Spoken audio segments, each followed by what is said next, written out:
Hey you guys, welcome back to my channel. Again, I'm back with a second video in a row. Today, give me 1 second. My laptop's almost dead. Everybody has these computer videos on, I do it off of a laptop. Anywho, so, two things with this topic today. One, which hand traps on minus ones, one for ones, or plus ones? Because apparently not everybody knows this. Um, the guy was trolling me. I know he was trolling. I'm not stupid. I know a troll when I see it. I shouldn't have fed the troll.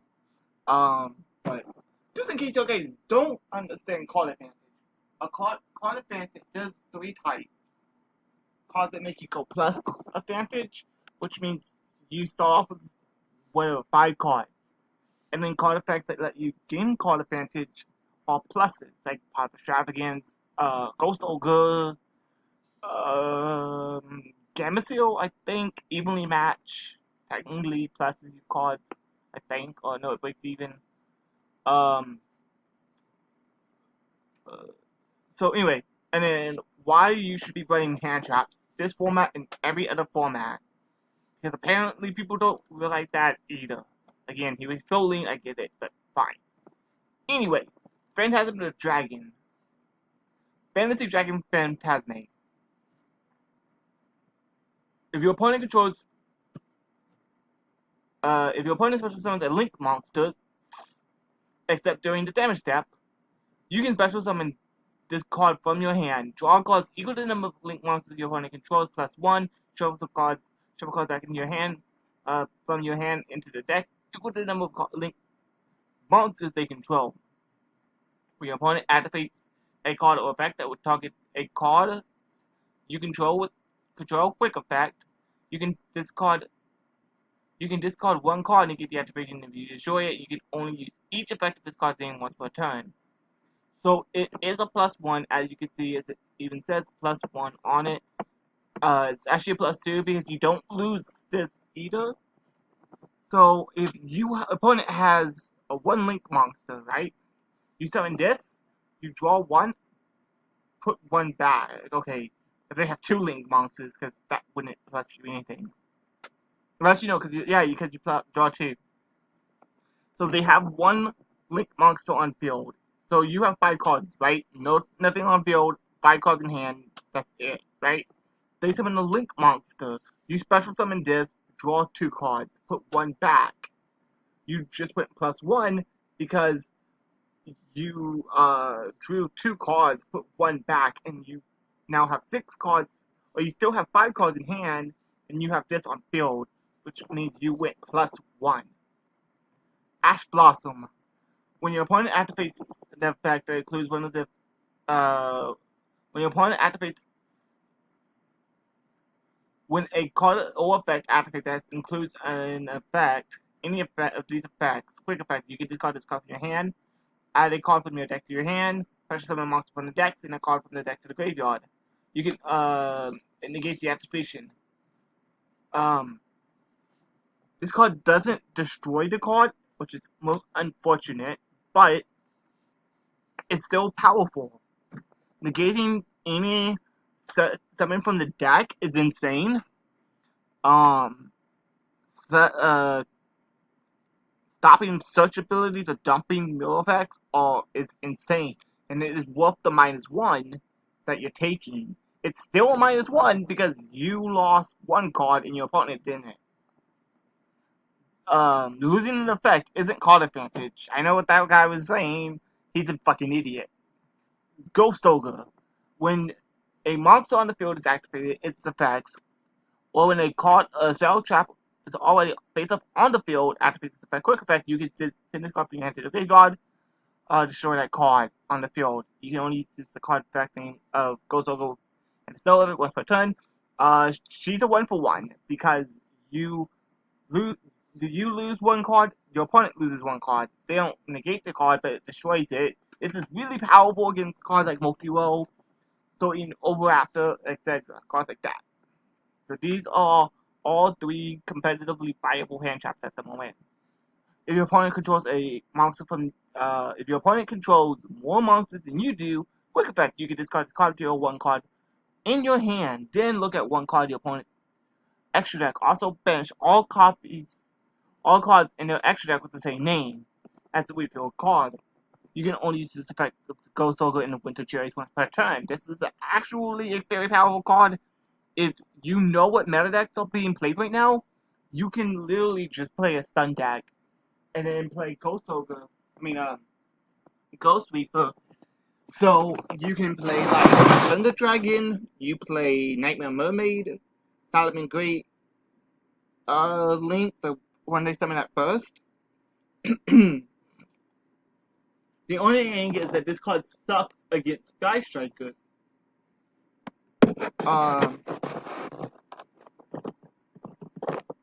This card sucks against Sky Strikers, but it's good against like every other meta deck at the moment. So this card is really powerful, and it's something that y'all should consider at least side decking. If you're not side decking Super Poly, I think this card is better than Super Poly because it does out 99% of the deck versus only 2 or 3. It also sucks against Ultra guys because they don't really go into the extra deck that much. It sucks against Trickstars, it sucks against Dinos, and it sucks against Dracos. So that is something to consider, but it is a side deck option if y'all want to go that route. Ghost Bell into Haunted Mansion. When a card or effect is activated, it includes one of the following effects. Quick effect, you get this card and negate the activation. By the way, this is a -1. Technically, yeah, they lose cards too, but it's nothing, no physical card advantage that they lose. Add a card from the graveyard to the hand, deck, and or extra deck, so things that shuffle back, like also Emerald. Special summon some card from the graveyard, which with so charged ban is really not that important anymore. Banishes the card from the graveyard. Orcus, I guess the card is actually pretty good, like against Orcus, it's good against Thunder Dragons. I think that's it.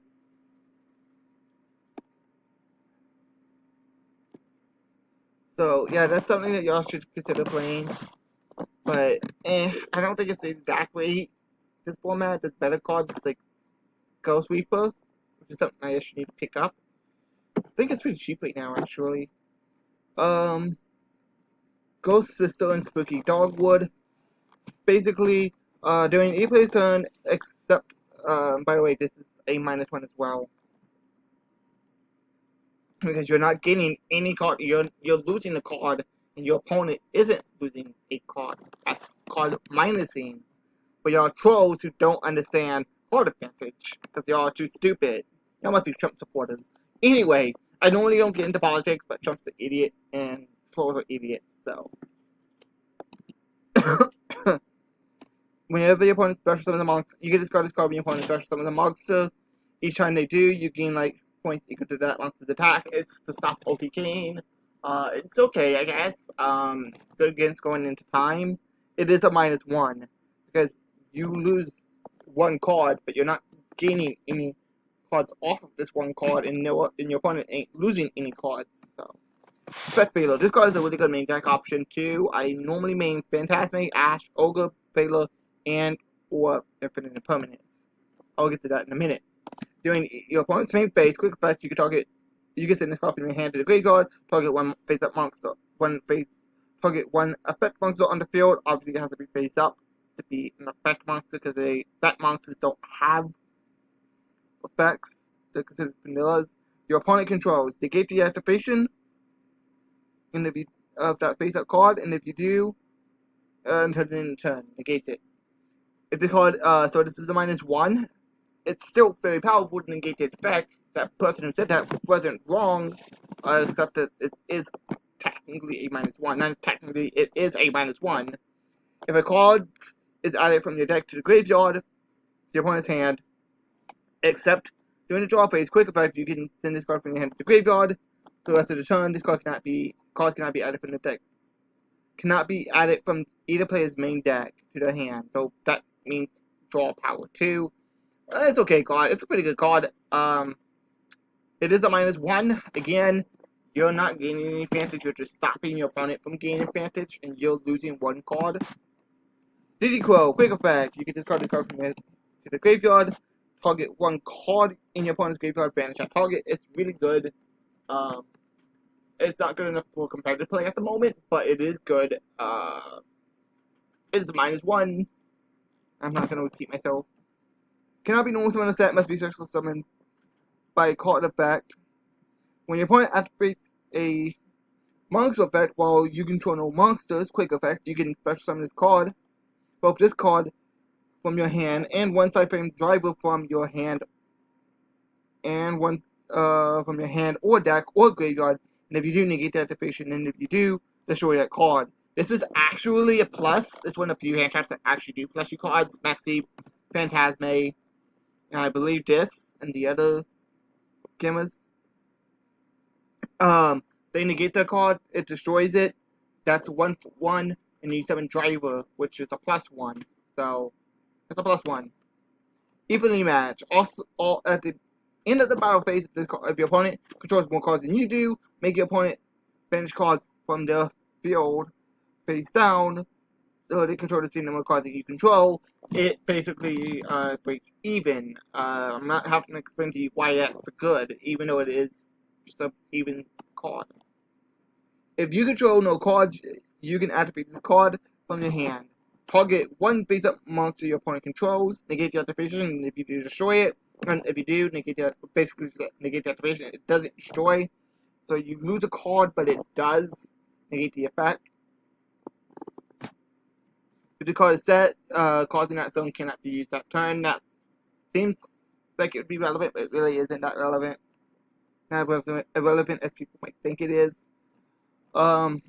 It's powerful. Obviously, it's a 6 effect. This and this is basically 6 effect phase in your hand, which you'll open with a lot. When your opponent activates a trap card, negate the activation, and if you do, set that card face down to your side of the field, so you gain advantage off of this card by getting their trap.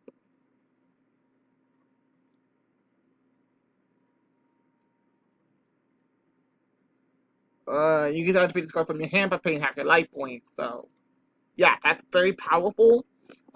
This is actually good at counter to infinite permanence, by the way. Just saying, it is an option. Target one face up spell trap card on the field, destroy it, and if your opponent controls 2 or more spell trap cards, and you control no spell trap cards, you can activate this card from your hand.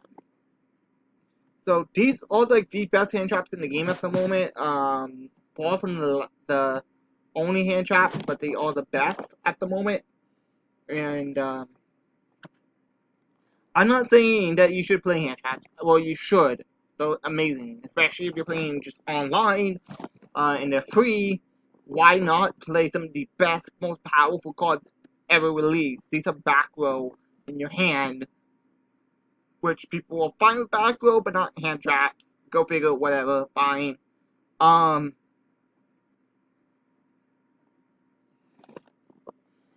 So these are the best cards, some of the best cards in the game, and these are cards that will be good and relevant for a very long time. They are, some of them are minuses, but it's minuses that are worth it. Card advantage does matter in Yu-Gi-Oh! For a card effect to make you minus and still see play, it has to be amazing. Which is why we don't see a lot of cards that might be minus. Mainly hand traps. There's also cards like Maxi that's banned. Whip Maxi, which is plusing you card advantage. A lot of card advantage. So, anyway, I hope you guys enjoyed them. Subscribe and anything in the house below. What hand traps do y'all guys play? The current format.